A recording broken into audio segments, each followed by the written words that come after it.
Well, here we are. Been waiting for this one. You know, when I first started this series, this was one of the main expansions I wanted to talk about, but thought, you know what, I'm just going to do them all, and I know what you're expecting. Will's going to go on for ages and ages about how everything in Warlords of Draenor was terrible, and that it was the worst expansion ever. Okay, fine, you may be somewhat right, but that's not to say there wasn't features that I liked, or even more than liked. WoD had some really good parts that are sort of forgotten as they're buried so deep beneath the pile of scrap content and disappointed returning WoW players' hopes and dreams. So strap in, ladies and gentlemen, this is going to be a good one. Let's see how Warlords of Draenor changed World of Warcraft. Patch 5.4, aka Siege of Orgrimmar, to the release of Warlords of Draenor was the longest end of expansion to new expansion cycle we have ever seen. 14 months. 14 months! If that isn't long enough to put a good game together, I don't know what is. And you know what, the build up to WoD's release was probably the most hype WoW had seen since the early years. For many, this was a return to form.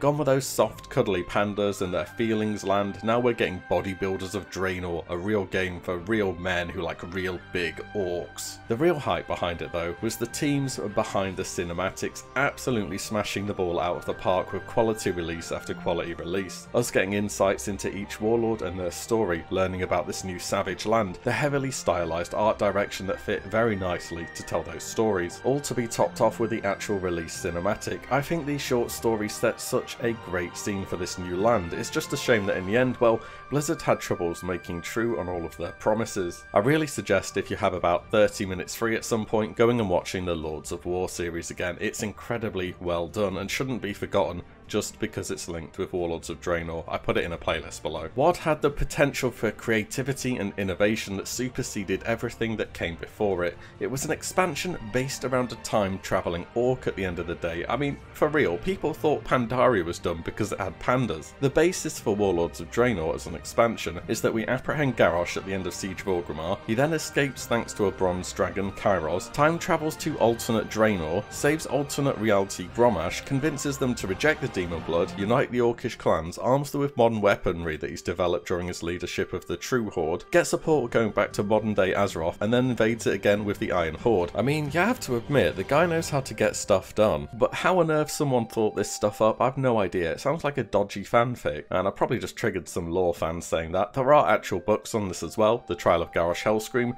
and The Journey to Draenor, and I've no doubt they give us a bit more background. It's still a bit crazy though. Well, at least Garrosh didn't have plot armor thicker than an orc's thighs, like a certain character does. And you know what? I quite liked Garrosh as a character actually, and I think if he didn't get so much airtime in Mists of Pandaria, he may have been centre stage a bit more in Warlords of Draenor, but Thrall had to pop along and give him the old Lightning Ball! Lightning Ball! Lightning Ball! And that was that. But clearly, Garrosh did nothing wrong. I mean, just look at the state of the Horde nowadays. Absolute shambles. Anyways, was Warlords of Draenor leaked? Yes, it was leaked, to a certain extent pre-release, but looking at the storyline in this leak, to be honest, I would have been less inclined to believe this than Pandaria. Which brings us around to the release of Warlords of Draenor, a heavily scripted event that tried to put every single player into their own instance. It was kind of doomed to fail, really. If you've been watching for a while, you may remember how the release of TBC went with the Dark Portal. Spoiler, it was bad, since the zone couldn't handle the amount of players trying to get through the portal, and the servers constantly crashed.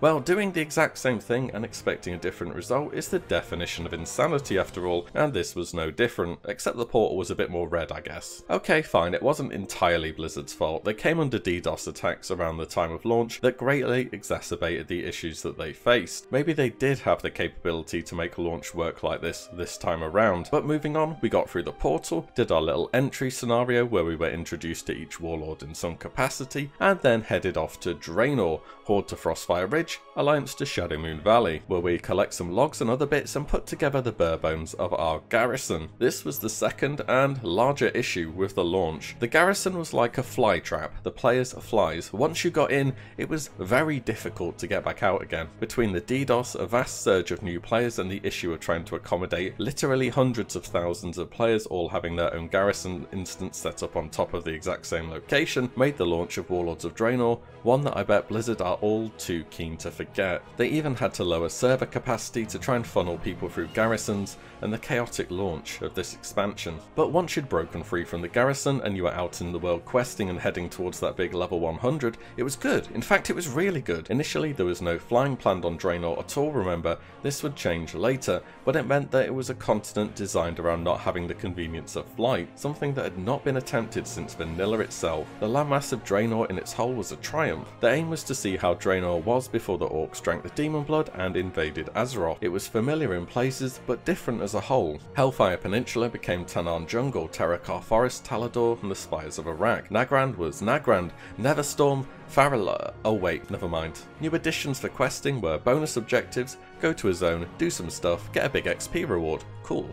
There was also a metric ton of new items to discover out in the open world, weapons, toys, random items you could sell, and leveling in Warlords of Draenor was fast, really fast. To this day, just leveling normally without any tricks, it's the fastest expansion to get through bar none in a single sitting. Collectibles and bonus objectives on top of the well situated quests make it a breeze. Also, XP was given so you could be level capped by about 2 or so zones in, provided you were doing the occasional dungeon, which was great because it meant on your ults that you still have plenty of new quests and zones to fully explore, and the actual zones themselves were massive in size. Even from a leveling one character to the next, you could find new stuff in a zone that you thought you completed. Warlords of Draenor questing and leveling was really one of its strongest points. Whenever I'm leveling a character on retail, I always look forwards to the WoD content. So the launch, not so good, but once we got to the content, yeah, it was solid. So how about the classes? Well, I went on and on during Mr. Pandaria video about how it was a lesson in good class design. Warlords of Draenor took that fine balance we had and tried to fix something that wasn't broken. Ever since Mr. Pandaria, Blizzard themselves had admitted just how difficult it is to add something with each new expansion to each class that is meaningful without just adding arbitrary bonuses, and I can certainly appreciate that. Warlords of Draenor was the first round of pruning, like real pruning, making certain spells specialization specific, parry and dodge were removed, hit and expertise were removed. Also, main stat now changed between all armor types where it made sense. A Retribution Paladin with strength gear could change to holy, and all non-cape, trinket and jewelry armor now had intellect on it instead. This also meant each class only had one tier set, instead of needing to collect multiple to fill out different roles. Some spells were also removed in their entirety as they were deemed unnecessary clutter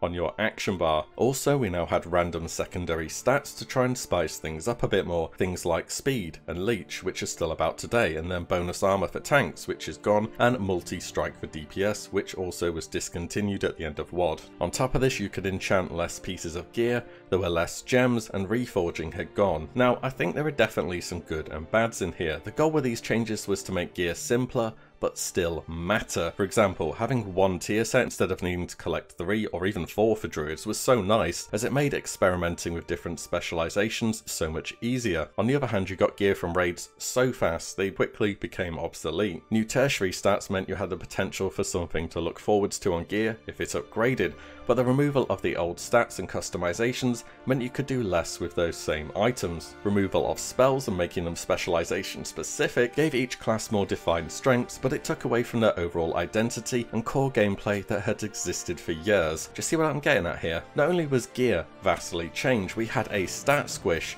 Numbers by the end of Siege of Orgrimmar were in the hundreds of thousands, and if you look at videos from that era, you can see this. However, go and check out Warcraft logs from the same raid, and well, it's a big change. Blizzard thought numbers were getting too high come Warlords of Draenor, so it was time to tone them all down, before things went completely crazy in Legion of course. On top of this, talents changed again, so Mr. Pandaria we had one tree fits all approach. In WoD, your tree now changed between specializations with certain talents that were the same for each class, but many more being spec specific. To be fair, Warlords of Draenor had some very cool talent that's still about in retail today. Lone Wolf for Marksman, even now Marksman is the no pet specialization for hunters. Falling Star giving a variety of abilities for mages like Arcane Orb, Meteor and Comet Storm. Rogues had Shadow Reflection, which I thought was really cool. It would memorize your ability usage for 8 seconds and then perform those abilities afterwards. They also got Death from above, Warlocks got Cataclysm, and Warriors had Gladiator stance back in WoD. A simple enough modification to Warriors to make one hand and shield a DPS specialization, and people loved it. I still don't know why they got rid of this, or aren't even looking at bringing it back with Shadowlands. Maybe it's because they don't want two warriors to look the same, and one is protection